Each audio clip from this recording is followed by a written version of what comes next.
So, first of all, thanks to Professor Shoaib for setting a very good context to the whole talk on this approach to planning and implementation of climate change adaptation in rural areas of India. So, this will be the main broad outline of my talk today, climate change in India and what is the relevance for adaptation. A few slides on the concept of climate change adaptation, then what has been the GIZ's approach to adaptation, and few points on conclusion and way forward.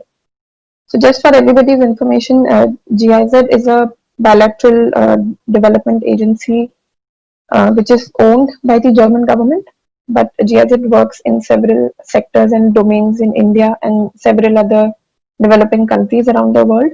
And climate change adaptation is one of the core theme of GIZ for working in India, amongst several others. So, coming straight to the topic of climate change in India and the relevance of climate change adaptation. So, I will not take a lot of time on these slides because we heard a little bit about the climate change impacts and what are the requirements for adaptation in the points that were outlined by Professor Shoaib earlier. So, just to highlight a few facts and figures that India is one of the 5 countries which is hit highest by by major disasters between 1995 to 2015, and all of these disasters were linked to climate or weather, for example, floods, storms, heat waves, or droughts. Then the Intergovernmental Panel on Climate Change reports that climate change will alter the risk patterns in several ways in India. For example, it may cause an increase in frequency and intensity of extreme climatic events, together with the new areas that can become disaster prone from natural hazard, and also increase the underlying risk factors of vulnerability, which are compounded by specific events like sea level rise or rainfall variation, etc. Then going further, there is another German think tank called German Watch, which has ranked India again as a 5th most vulnerable country in the world in terms of extreme weather events like floods or droughts or heat waves. Similarly, studies have also shown that the current level of efforts to slow down global warming will see that average temperatures in India will anyhow rise by 1 to 2 degrees by 2050. And this can mean several impacts for agriculture sector, for water sector. Then climate change will also have a deep economic and social impact. A report by a leading consulting agency called McKinsey estimated that if climate change is unchecked, then in India it could cause a reduction in the GDP by 2.5 to 4.5%. Then, having said that, I think we all can agree that climate change has a long lasting impact on natural resources, economic activities, food security, water, health, physical infrastructure, and society at large. So, what is important and crucial at this stage is that we mainstream development policies, climate change into the development policies and programs. So all of the current policies and programs, which are of the government of India or any other government for that matter, are targeted to either of these sectors, whether it is food security or water or health. However, these are all largely developed traditionally. And when I say traditionally, it means that they look at the historical backlog of what the situation has been and the socio-political considerations. But the short and long-term climate change impacts are generally not accounted for when these plans and policies are developed. So in that case, they sometimes or most of the times are not able to reach the desired outcomes and goals because climate change undermines the required or expected goals and targets. So introducing climate change concerns in policy and planning will secure these development goals of different sectors. But at the same time, it certainly requires a lot of new capacities, new knowledge, new finance, and new technological interventions. Just wanted to emphasize a little bit more on this topic of why mainstreaming is important of climate change adaptation. So here it is just a very simplistic representation of a very complex world that we live in. Just to say that there are certain developmental schemes against a certain timeline, which have envisaged to achieve certain goals and targets. So without climate change impacts, the goals and targets would be here, but with climate change risks and impacts, the goals and targets would be less. So in order to fill this gap is what we need climate change adaptation and to integrate into the mainstream policies and programs of the government. This is like an ideal situation, but realistically or in practice, it's a lot more complicated with new requirements, like I mentioned earlier, of technology or finance or new measures for that matter in each sector, which need a lot more research and handholding support for various stakeholders. So now coming to the adaptation topic specifically. So this is just one picture from one of our field work in Rajasthan, where in one of the stakeholder consultations, this gentleman said that, what do you mean by adaptation to climate change? I mean, we have been adapting to such things since millennia. It's part of our life. And it is true to quite an extent. As a society, communities have been adapting to the changing climate for generations, adjusting their strategies in different sectors. But looking at the current rate with which the climate is changing, it is important to do it in a more systematized manner with more support from research, academia, government policymakers, and different stakeholders who are part of this whole process from all sides. So that is how now coming to the concept of adaptation.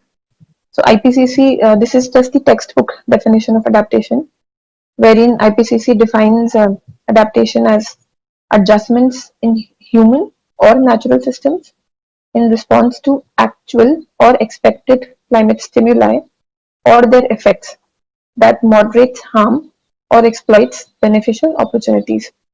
So adaptation and mitigation are complementary strategies, and the main focus of adaptation is to reduce the vulnerability of the communities to climate change impacts and losses.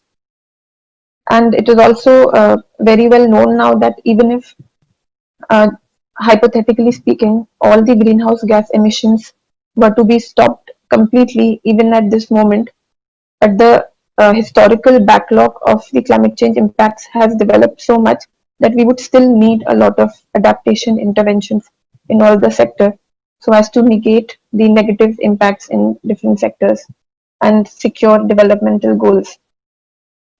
This is again just a little bit more definition with more examples. So when it says adjustments, for example, information or warning about the coming heat wave, human systems can be communities, it could be health sector, it could be agriculture sector. In response to actual, like actual is current or historical, and expected could be what do we know about the future, whether it is in 2020 or 2030. Climatic stimuli, which is generally temperature or rainfall, their effects, for example, increased health risks for youth and elderly people. So the adaptation should be that it moderates the harm. For example, it reduces the exposure to high temperature, which can then certainly reduce the health risk to quite an extent. Or at the same time, it can also exploit new benefits. For example, tourism is one untapped sector which can possibly contribute to building the adaptive capacity of the communities. So, talking about a systematic and strategic approach to climate change adaptation, this is a very basic four-step approach which we generally apply at GIZ, which is based on the OECD policy guidance on climate change adaptation, and it can be taken at either national level or state level or sectoral level or even at the project level. So it comprises basically of three core areas, like screening, first of all, to see what is there, what kind of a very macro level screening of the areas, what kind of climate change impacts are visible, what the literature tells us, and then going to a more deeper level of analysis, which comprises of these four steps: a detailed vulnerability and risk assessment of need for adaptation actions. Then the second step is to devise the required adaptation options. Then the third step is to prioritize those adaptation options. And then the fourth step is to develop a plan for how to track the changes from these adaptation options and learn from experiences. Then the third core phase of this whole approach is to integrate it into developmental plans and policies, enhance capacities, and ensure financing, because many times adaptation measures require additional financing which might not be available from the existing budgetary allocations. And then implementation of the identified action and plans. So now coming to the IPCC definition again of climate risk and vulnerability, the whole concept of adaptation in IPCC is governed by an understanding of risk and vulnerability. And these two topics are central to any adaptation planning. And the IPCC has conceptualized the adaptation in this given figure. I will talk about all these aspects of this figure one by one. Like, for example, you can see risk is a function of hazard, exposure, and vulnerability, which in turn gives rise to certain impacts. And at the same time, there are socio-economic processes, which are basically the developmental processes, the governance processes, which are happening in a society, which impact all these aspects of risk and vulnerability. And at the same time, there is the climatic variability, and both natural and anthropogenic, which impacts hazards, exposure, and vulnerability. So, coming one by one to these points. So, when we say hazard, hazard is generally a climate related physical event or trend or their physical impacts. For example, a hazard could be a flash flood, or a hazard could also be a slow onset event like a storm surge or salinization in a coastal area. Then exposure is defined as the presence of people in a particular area. For example, if somebody is staying very close to a coastal area, or if there is an agricultural land which is very close to a erosion prone area, then the exposure of that region will be higher compared to an area which is, for example, at a higher altitude, which is less prone to erosion due to natural or human induced factors. Then the third point is vulnerability, which is again a function of two aspects: sensitivity and adaptive capacity. So, sensitivity is the uh, inherent feature of a system of interest, which defines whether a system will be more vulnerable or less vulnerable to a climate impact.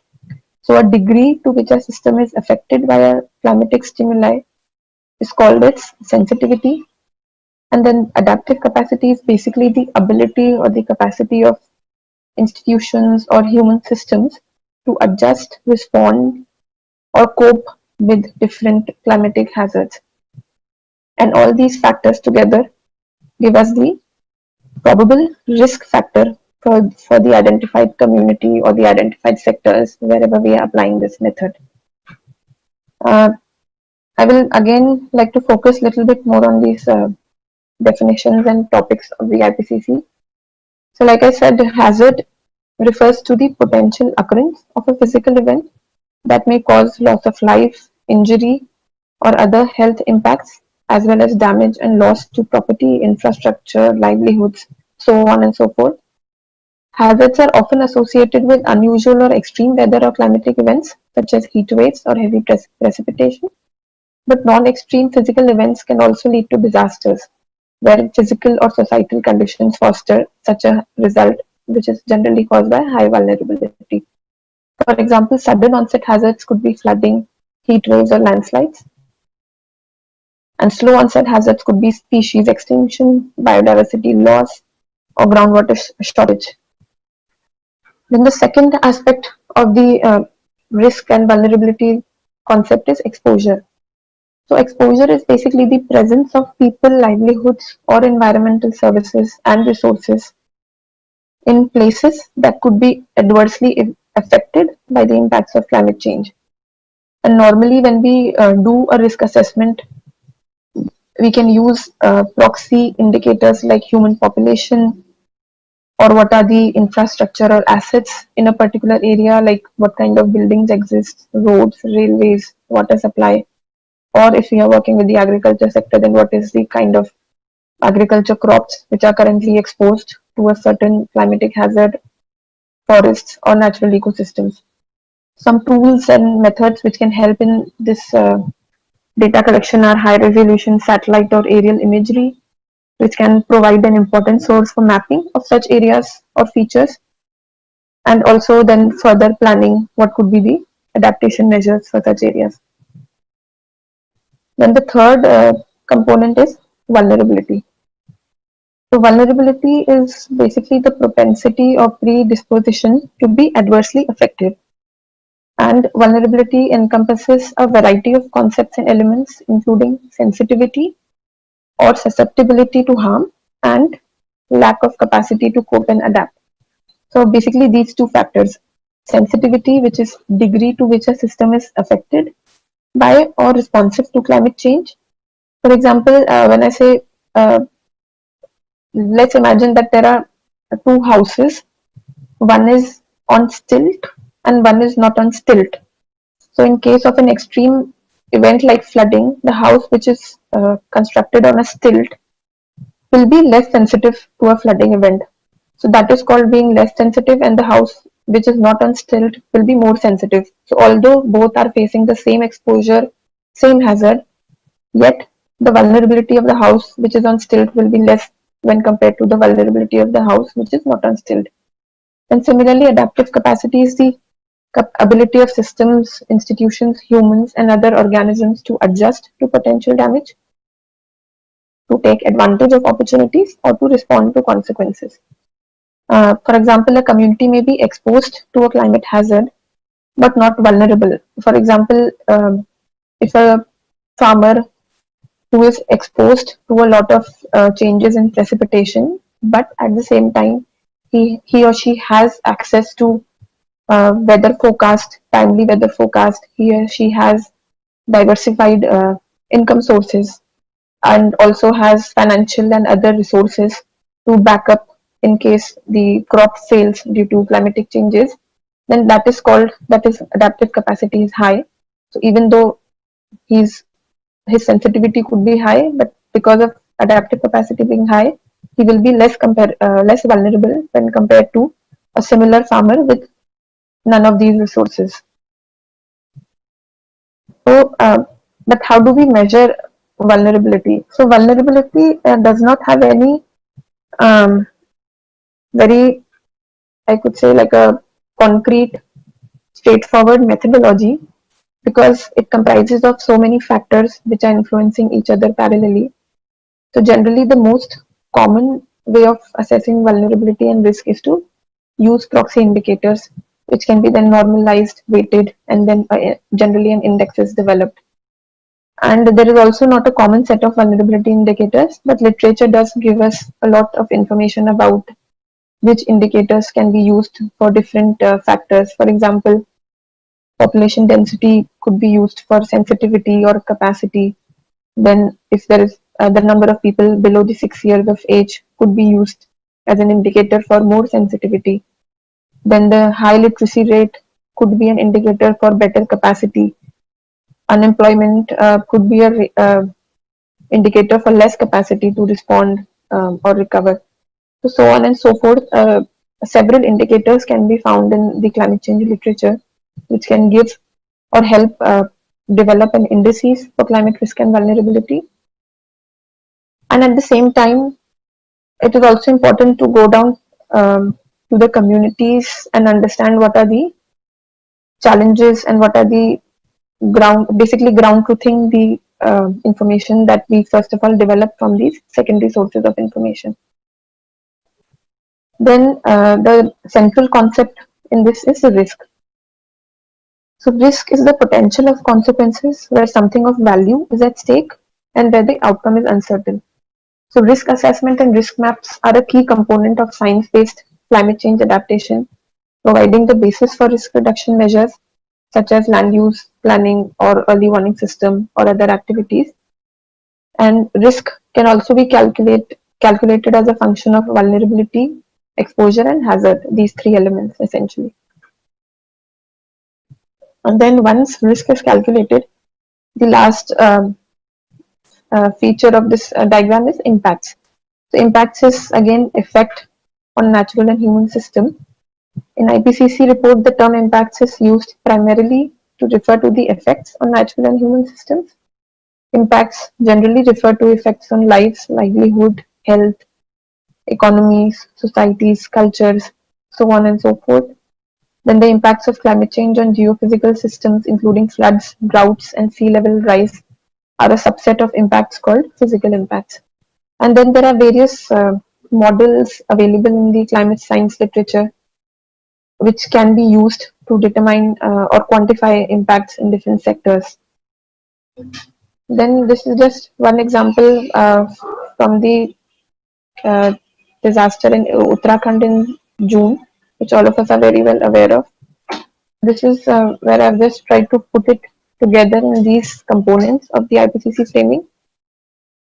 For example, when we look at the vulnerability of this place where this disaster took place, it was an isolated remote village with no early warning system, limited transport and communication networks, which means more sensitivity and less adaptive capacity. Then looking at exposure was a large number of pilgrims visiting the temple at one particular point of time. Hazard was unusually heavy rainfall for early June, snowmelt, lake outbursts, and there is certain amount of literature available which suggests that human influence on the climate system has increased the probability of heavy rainfall. So this is just to put these points in perspective based on one example. This is obviously looking at the past, but then normally when we do for climate change risk and vulnerability assessment, we also look at the future climate change projections and try to determine which areas will be more at risk when it comes to both current and future climate change.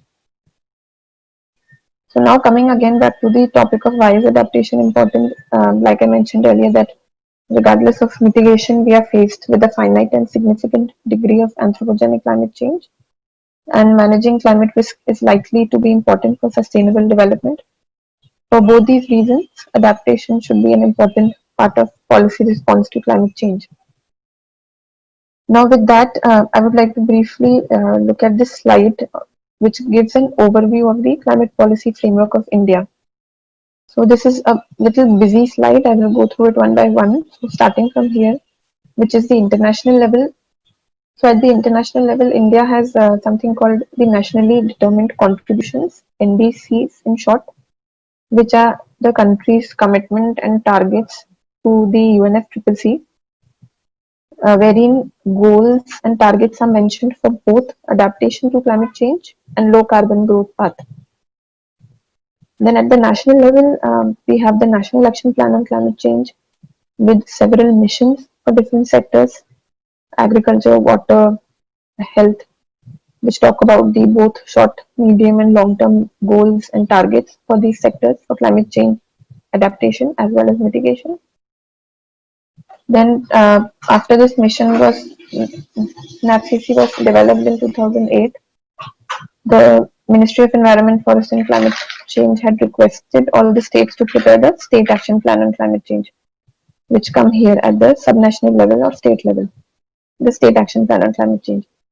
And as of now, this was way back in 2011-2012, where all the Indian states prepared their state action plans on climate change in order to operationalize the national goals and targets, and also to devise very concrete adaptation and mitigation measures while integrating them into their regular budgetary and planning processes at the state level.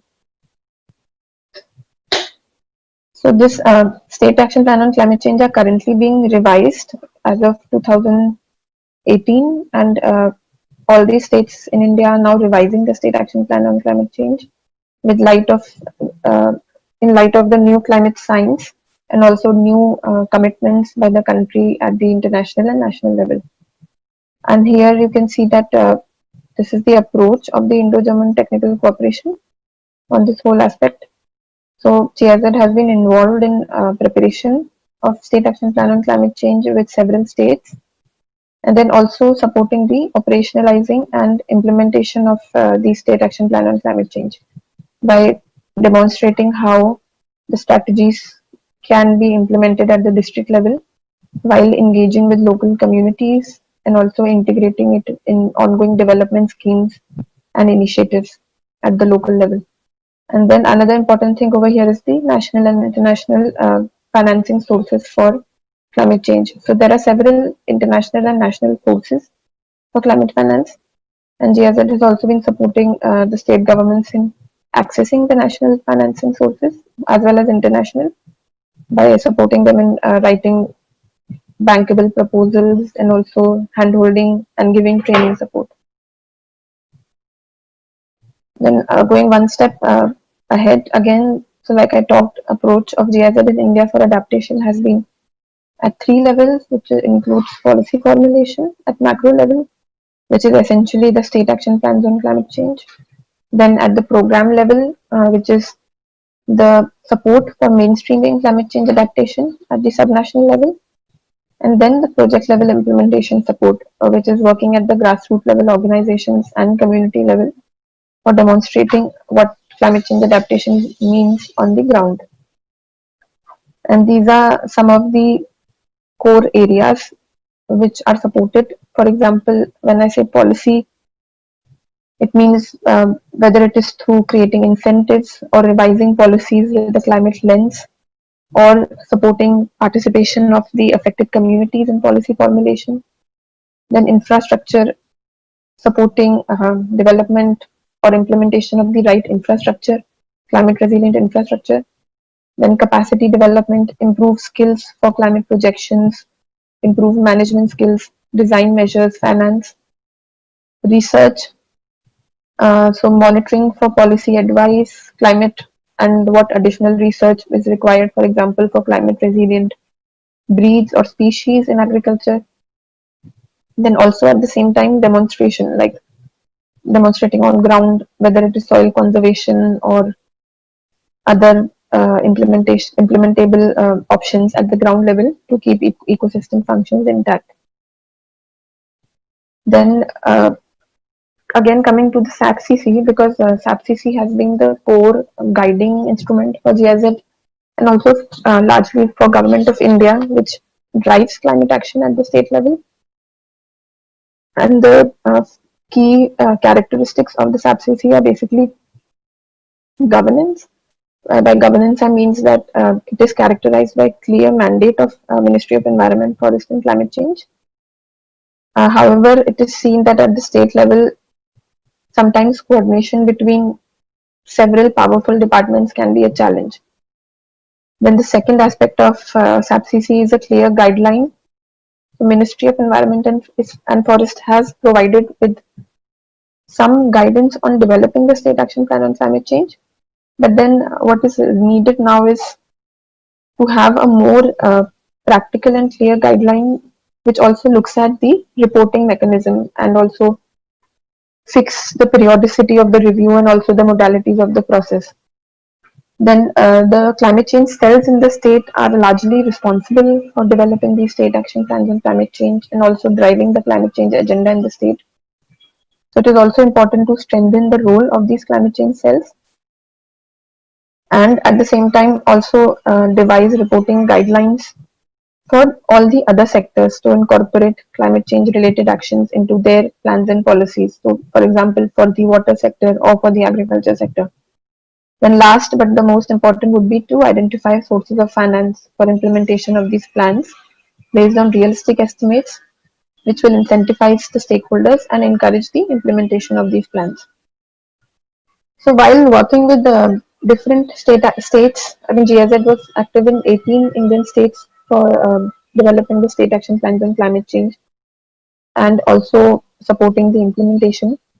So while working on in different states, there were certain enabling conditions or lessons learned, you can say, for climate change adaptation, which really enhance and support the implementation as well as mainstreaming of climate change adaptation. And here are the six enabling conditions which have been identified. Firstly, being generating evidence on what is the climate vulnerability and climate risk. Second is supporting its mainstreaming and demonstration through local development plans. Third is providing access to climate finance. Fourth is providing the required capacity development. Fifth being access or also designing new technological interventions.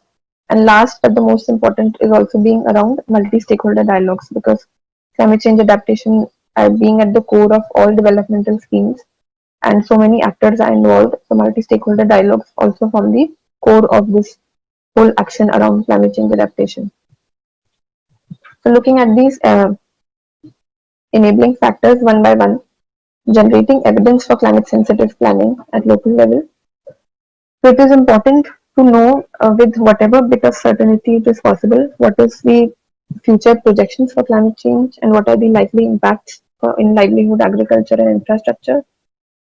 For example, in GIZ, we did district level vulnerability and risk indexes for four Indian states, Punjab, Himachal Pradesh, Tamil Nadu and Telangana, which helped in strengthening the knowledge base on the impact of climate change on water resources, and also provided evidence on the climate risk and vulnerability for the state governments to include in their state action plans on climate change, also the other sectoral plans and policies. Then the second step is to mainstream and demonstrate. So once this top-down evidence is built through secondary data and indices, which helps in screening essentially. Basically, once we want to know that these are the boundaries of our work, these are the past and current climatic trends, these are the sectoral vulnerability, then it is also important to identify what could be the potential schemes and programs for convergence or mainstreaming in that area. Then the second step is to undergo a detailed analysis. So this includes a top-down and bottom-up approach, working with the communities through participatory rural appraisal tools, focus group discussions, generating a lot of community-level data, matching it with scientific top-down data, then combining these two data sets to analyze the actual climate risks, also assess what are the existing coping mechanisms of the communities and what could be the potential adaptation options, and then again going back and linking it to the relevant schemes and policies which are currently operational in one particular region. Then after the whole list of potential adaptation options is identified, it is important to prioritize, because it's not always feasible to implement all the adaptation actions. And some of the criteria which we have used for prioritization is firstly the technical and financial feasibility of the identified options, and what is the urgency of the climate change impact that they are addressing, how easy it is to converge it with the existing programs and schemes, and what is the direct and indirect benefit that it is giving to the beneficiaries and communities. Once the adaptation actions are identified, it is important to again integrate into the local plan. But for that, one needs to identify what are the additional resources and technical skills required for implementation. How can the finances be mobilized from the existing schemes? And if possible, do we have to modify the existing or the original plan of the scheme in order to make space for these new adaptation actions? And stakeholder consultation forms a key in all these steps, because right from the government actors, policymakers, to farmers, extension service providers, there are several actors which play a major role in both identifying adaptation of actions as well as implementing them. So this is one example from Tamil Nadu, where we did first of all a top-down climate data analysis.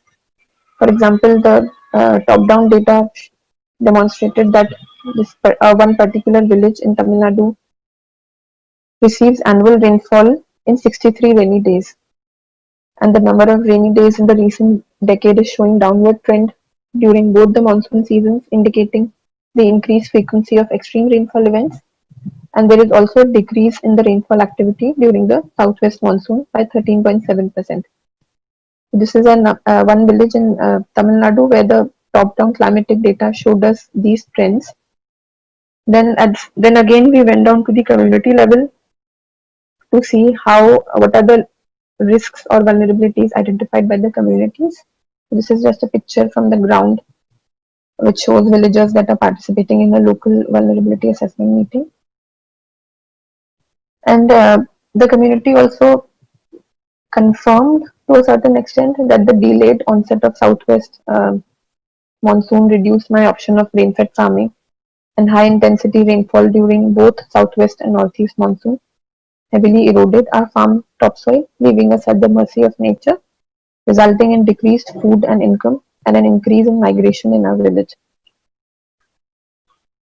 Then, after this detailed both top down and bottom up community appraisal, a detailed table is developed which looks at the climatic variability, what are the existing coping strategies of the communities, and then list out the potential adaptation strategies. So I will not go into the detail of the strategies over here. So once all this effort is done, what we got was basically a project called Ecosystem Based Climate Proofing Watershed in Tiruvannamalai district of Tamil Nadu.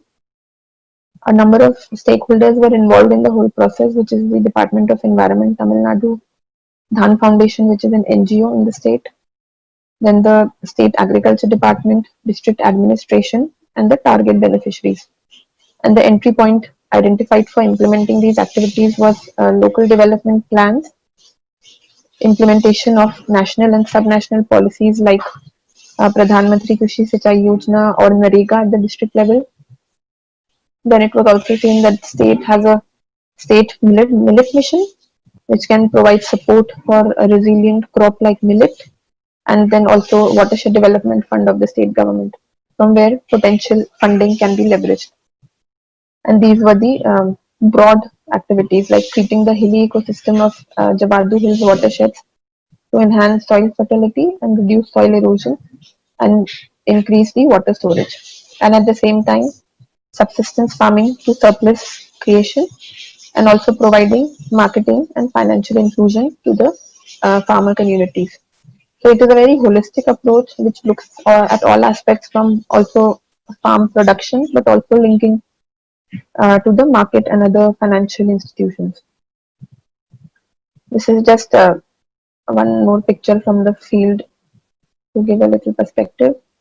Then following the similar process, there were several projects that were identified for integrating climate change adaptation into local development plans and schemes.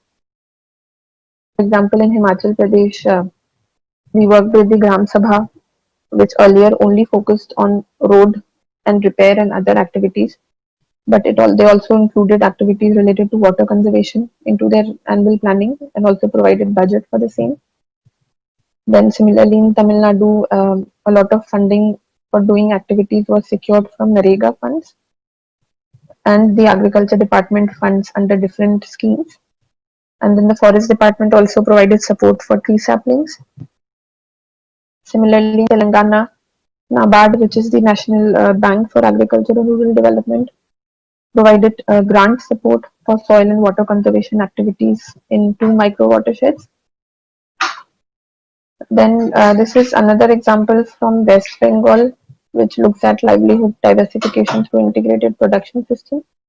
So here we worked with a local NGO called DRCSC in 2 districts in West Bengal. So the process followed was similar. It was a flood-prone area, mainly focused on rain-fed agriculture with jute, paddy, wheat, and maize as the main crops. The key climatic stresses being faced in the region were changes in precipitation pattern, example early monsoon, and also temperature increase. The impacts being faced by the communities were longer periods of waterlogging and declining yields. So the key activities that were identified by the project were integrated farming systems, which means looking at the whole aspect of farming, not just from the production side, but also looking at poultry and other things, like for example, introduction of new practices and varieties, mixed cropping system of sesbania and jute, nutrition gardens, and new practices like sack cultivation. And this whole concept was demonstrated in two districts, but at the same time, it a full-fledged bigger proposal was developed with the same concept, for which the funding was approved from the International Adaptation Fund Board for 2.56 million US dollars. Then this is the community perspective from the same region, where this person is talking about how she has started to plant different trees in her nutrition garden. This made my water inundated fallow land productive again. My income opportunities have increased immensely. I feel like I have things in my own hands. I'm not, and that I'm not as vulnerable and at mercy of nature as I used to be. Then again, looking from the local development planning perspective, this was in 2013, I think, or 14. So this was he was the sarpanch of the Gram Sabha. He said that he will try to replicate these good models through Narega and other planning processes at the village level. So this is essentially what is also envisaged by this whole mainstreaming of climate change adaptation into local development plans and schemes of the government. Uh, this is just one more example from Tamil Nadu again, where the project was focusing on integrated mangrove fishery farming system in two villages, where the area was a degraded coastal land with small-scale coastal fishing and agriculture. The key climatic stresses in the region were erratic rainfall, temperature increase in summer, increasing intensity of storm surges, leading to salinization of both land and groundwater, and less agriculture yields and less income for the communities. So the key project activities were introduction of saline tolerant plants and ponds to grow brackish water fish bunds around the ponds for mangrove plantation. And this concept also was approved by the Adaptation Fund Board for 0.7 million US dollars, but for another state of Andhra Pradesh by the same implementation partner. This is again a little bit of community perspective from another beneficiary, where she talks about how the new income generation activities have reduced her vulnerability. This is just again one example from the ground. I think I will skip this slide. Then coming to the topic of why mainstream adaptation at lower levels of governance. So we have in our work we have seen that while working at the lower level of governance, whether at the panchayat level or district level, it is easy to work in terms that all the convergence of funds and schemes happens at that level, and it also supports the decentralized planning of the government of India. So there is a scope of leveraging funds from different schemes and also potential for piloting and replication.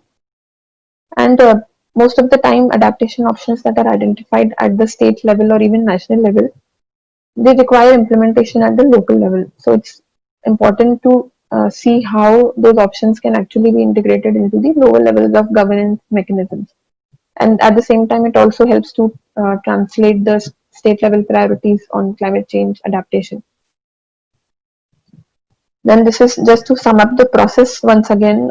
So first of all, starting from planning, recognize climate risk, include climate risk in the project selection criteria, resource allocation, identify additional new sources of funding, allocate or reallocate funding to priority activities, then implementation, capacity building and dissemination of results, develop monitoring and evaluation frameworks for learning and to see what is working and what is not, identify additional capacity and resource gaps, and then integrate into the budget and annual planning cycle of the local Gram Sabha or whichever government body is present. Then the third enabling factor which I presented in the beginning was the capacity development. So capacity development is important for any activity and more so for climate change adaptation. And while working in adaptation in different states, we realized that capacity building is required at various level of decision making and also on different topics. Like for example, in order to uh, build awareness or design adaptation options or to integrate adaptation options into the policy planning processes, it is important to sensitize the senior officials and heads of departments then hold more detailed sectoral level training programs for different departmental officials. Then same at the same time hold trainings with the district level officials on how to implement adaptation measures, and also with the focus on gender mainstreaming for active and strong women groups and self-help groups who can play an active role in both designing adaptation options and implementing them. And at the same time, it's important to work with academic and training institutes and universities for long-term sustainability of these training programs, where several master trainers can be trained in the state. And we have done this model in 4 states where all these training programs were done and master trainers were created from different universities who can be used by the state government for running such training programs in the long run for different departments and other stakeholders. Then the fourth enabling factor was multi-stakeholder dialogues. While working with the governments and communities, it's also important to engage with media for enhanced reporting on climate change, because media can play a big role in both creating awareness and creating an attention in a vulnerable region. So we also worked a lot with the media on how to report and write better on climate change adaptation. Several knowledge campaigns and lecture series with different reporters and universities were carried out, and also multi-stakeholder forums for strengthening knowledge and experience on climate action. Then the fifth point is technology. So many times we also need newer technological options for climate change. So we also did a detailed technological need assessment specifically for water sector, because that was the demand of the state government in the 4 states of the project that we were implementing. And the technological options looked at both hard and soft technological options. Then the sixth was the climate finance. So we have supported state governments in accessing fund, like there is a National Adaptation Fund on Climate Change also under the Ministry of Environment, Forest and Climate Change, where we have worked with the governments of 7 states in accessing a total of 19.6 million euro.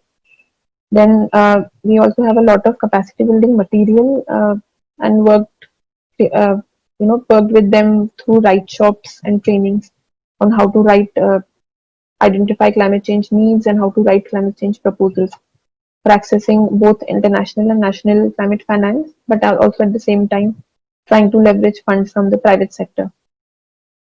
So, in conclusion, I would like to say that capacity at different institutional levels are a key to successful implementation of climate action. And it's also important to have a mechanism of dialogue among multiple actors, including different level of government, and strengthening the role of the nodal climate change departments for successful implementation of the state action plans on climate change. And for future directions, there is an urgent need for more research for adaptation science, with a more focused research on methodologies for mainstreaming adaptation, how to develop and diffuse adaptation technologies, fostering public-private partnerships for mainstreaming, as well as technology development and transfer, and at the same time exploring innovative funding mechanisms like insurance is coming up as a new funding mechanisms in the climate change domain for providing risk cover against climate change and variability. But then there can be also other funding mechanisms like green bonds or climate bonds, which are currently being issued by different banks. So this was the live slide of my presentation, and that is the end.